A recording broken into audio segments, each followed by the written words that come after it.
Hello दोस्तों, स्वागत है आपका लर्न हब यूट्यूब चैनल में। अगर आप स्टूडेंट हैं और पढ़ाई करते हैं तो अभी इस चैनल को सब्सक्राइब करें। मेरा नाम है रोहित गुप्ता और cutting process and machining tools के पार्ट 2 के कंप्लीट कोर्स में आज आप देख रहे हैं लेक्चर नंबर 16। तो इस लेक्चर नंबर 16 में आज हम लोग बात करेंगे ड्रिलिंग के बारे में, जो पार्ट 2 होगा। तो इसके पार्ट 2 में आज हम लोग कुछ न्यूमेरिकल इसके देखने वाले हैं। तो चलिए स्टार्ट करते हैं ड्रिलिंग से। ये कुछ बेसिक फार्मूले हैं जो कि आप देख सकते हैं। यहाँ आप फिगर देख पा रहे होंगे। ये जो ड्रिल होता था कैसे होता था, इस टाइप से। ये होता था बीटा, ठीक है, ये भी बीटा, तो ये पूरा कहलाता था 2 बीटा। तो इतने पार्ट को हम लोगों ने एक ट्रायंगल से वहाँ दिखाया है। तो ये वो ट्रायंगल है, तो जिसमें ये पार्ट है बीटा और ये पार्ट है विथ बी, ठीक है, बी, और ये पार्ट है आपका स्मॉल डी, ठीक है, जो कि हो गया कैपिटल डी, मतलब ड्रिल डायमीटर का आधा। और टी वन आपका हो गया अनकट चिप थिकनेस, जो कि होता है यहाँ से यहाँ तक, ठीक है। तो आई होप आप लोग ये सब समझ गए होंगे। तो अब इस ट्रायंगल से हम लोग ये तीनों चीज़ें निकाल सकते हैं कि टी1, यहाँ पे देखिए, ये आपका हो गया फीड, कि मतलब इतना फीड हम लोग एक रोटेशन के बाद दे सकते हैं F/2, ठीक है। तो इसको बोलते हैं F/2 फीड, इसको बोलते हैं डी, ड्रिल डायमीटर होता है कैपिटल डी, तो ये हो गया, इतनी लेंथ हो गई स्मॉल डी। तो अगर आपसे T1 पूछा जाए तो इस वाले ट्रायंगल में देखिए, ये राइट एंगल है, तो साइन बीटा बराबर क्या होता है, लंब, मतलब T1/F/2। तो F/2 वहाँ चला जाएगा, तो T1 इक्वल टू क्या आ गया, F/2 इंटू साइन बीटा, इस वाले ट्रायंगल से, ठीक है। इसी प्रकार अगर आपसे B पूछा जाए तो इस पूरे वाले ट्रायंगल में देखिए, अब साइन बीटा इक्वल टू मान क्या हो जाएगा, D/2 अपॉन बी। तो बी इक्वल टू क्या बन गया, D/2 upon sine b equal to small d upon sine beta. और तीसरा है टी एम इक्वल टू क्या होता है, L/FN होता ही है। तो ये फॉर्मूले आपको इससे आप देख के याद कर सकते हैं, ठीक है। तो चलिए अब बढ़ते हैं आगे। तो इस ड्रिलिंग में अगर आपको, मैंने आपको पिछले लेक्चर में बताया था अप्रोच लेंथ और ओवर ट्रेवल लेंथ क्या होती है। तो अगर क्वेश्चन में approach length and over travel length दी हुई होगी तो मशीनिंग टाइम के कैलकुलेशन में हम लोग उस अप्रोच लेंथ और ओवर ट्रेवल लेंथ का यूज़ करके मेन लेंथ में उसको जोड़ के फिर हम लोग मशीनिंग टाइम कैलकुलेट करते हैं। लेकिन अगर approach length over travel length नहीं दी हुई होगी तो क्या करेंगे, ड्रिलिंग के केस में आपको जो लेंथ ऑफ ड्रिल है वो तो रखनी ही पड़ेगी, और टिप लेंथ मतलब इतनी जो लेंथ है वो भी आपको कैलकुलेट करनी पड़ेगी। तो वो अगर नहीं दी है, अगर दी हुई होती है तो हम लोग यूज़ करते हैं क्वेश्चन में, अगर नहीं दी हुई होती है तो हम लोग 0.3 time of drill diameter, capital D अगर ड्रिल डायमीटर है तो 0.3 कैपिटल डी का हम समेशन कर देते हैं मेन लेंथ में, वो भी टिप लेंथ के रूप में। तो L प्लस 0.3 डी, ये हम लेंगे पूरा L, ठीक है। तो आई होप आप लोग इसको समझ गए होंगे। अब चलते हैं क्वेश्चन में आज के। 15 mm डायमीटर का ड्रिल है जो यूज हो रहा है कटिंग स्पीड से, वो भी 20 metre per minute. Feed rate 0.2 mm per revolution दिया हुआ है। अंडर दिस कंडीशन, अब देखिए फीड रेट दिया हुआ है, स्पीड दी हुई है, ठीक है। Under this condition drill life is 100 minute, drill life भी दी हुई है आपको 100 मिनट।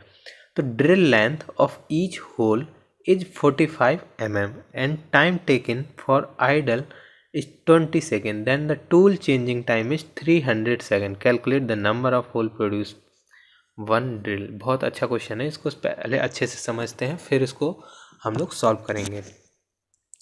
तो इसमें देखिए पहले क्या क्या दिया है, 15 mm का ड्रिल डायमीटर आपको दिया हुआ है, मतलब इससे जो होल होगा वो 15 mm डायमीटर का होल होगा। कटिंग स्पीड मतलब 20 मीटर पर मिनट, एक मिनट में ये 20 मीटर चल लेता है, with feed rate 0.2 mm per revolution. अब अगर इससे कटिंग टाइम पूछा जाए तो कैसे निकालोगे, L/FN। तो L आपको दिया हुआ है 45, मेन लेंथ दी हुई होगी, देखिए यहाँ पे ईच होल है जो 45 mm drill length of each hole is 45 mm। Drill length of each hole मतलब ईच किसी भी होल का हमें कितने लेंथ तक होल करना है वो 45 mm दिया हुआ है। तो मैंने आपको बताया था जितना होल दिया हो उसमें हम लोग टिप लेंथ भी जोड़ते हैं। टिप लेंथ क्या होती है 0.3 इंटू कैपिटल डी। तो 0.3 कैपिटल डी हम लोग इसमें जोड़ देंगे। एफ आपको दिया हुआ है, एन भी आपको दिया हुआ है। एन नहीं दिया है तो हम लोग निकाल सकते हैं पाई डी एन बाई 1000 से, जैसे हम लोग पिछले लेक्चर में निकाले थे। तो यहाँ से हम लोग एन निकाल लेंगे। एन आपका आ जाएगा 424.4।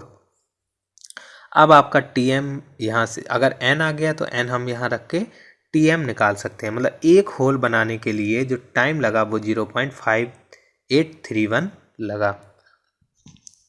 अब इन्होंने कहा है कि ड्रिल लाइफ कितनी है 100 मिनट। 100 मिनट तक आपका एक ड्रिल चल सकता है। तो एक होल बनाने में अगर आपको 0.5831 मिनट लगे हैं एक होल बनाने में और 100 मिनट तक चलेगा, तो 0.5381 मिनट में एक होल बन रहा है। तो एक मिनट में कितना बनेगा? एक मिनट में जो बनेगा वो बनेगा 1/0.5831। लेकिन टूल लाइफ कितनी दी हुई है 100 मिनट। तो 100 मिनट में कितने बनेगा वो हम निकाल लेंगे। तो वो हमारा हो जाएगा number of whole produce by one drill. तो 100 मिनट में कितना होल बनेगा 100 डिवाइडेड बाई 0.5831 जो कि आपका आ जाएगा 171.49। मतलब 171 होल आपके कंप्लीट बन जाएंगे एक ड्रिल से। अब उसके बाद इन्होंने कुछ और भी कहा। Time taken for the ideal is 20 second, the tool changing time is 300 second, average production time पर होल। अब इन्होंने कहा है एवरेज प्रोडक्शन टाइम पर होल मतलब एक होल के बनने में कितना टाइम लग रहा है। लेकिन तो टोटल टाइम हम लोग यहाँ से निकाल लेंगे कि टीएम कितना लग रहा है एक होल को बनने में। एक होल को बनने में 0.5831 मिनट लग रहा है। ठीक है, तो जब तो टोटल 171 होल बन रहे हैं और एक होल को बनने में 0.5831। तो यहाँ पे आइडियल टाइम आपको दिया हुआ है 20 मिनट। यहाँ पे 34 भी आपको कुछ दिया हुआ होगा। Ideal time 20 second and tool changing time is 300 second. 0.5831 time दिया हुआ था, ये मिनट में था, तो इसको हम सेकंड में चेंज करेंगे तो आएगा 34.986 सेकेंड। तो आपका जो टोटल टाइम मतलब एक टूल को बनने में एक होल को बनने में सबसे पहले इतना मिनट लगा वो टीएम हो गया। उस होल को एक होल के बाद आइडियल टाइम मतलब 20 सेकंड तक टूल रुकता है तो आइडियल टाइम उसमें ऐड होगा 20 सेकंड। उसके बाद टूल चेंजिंग टाइम है 300 सेकंड। लेकिन टूल चेंज कब होगा? पूरा एक जब टूल ख़राब हो जाएगा तब टूल चेंज होगा। तो जो 300 सेकंड है वो कितनों के लिए है?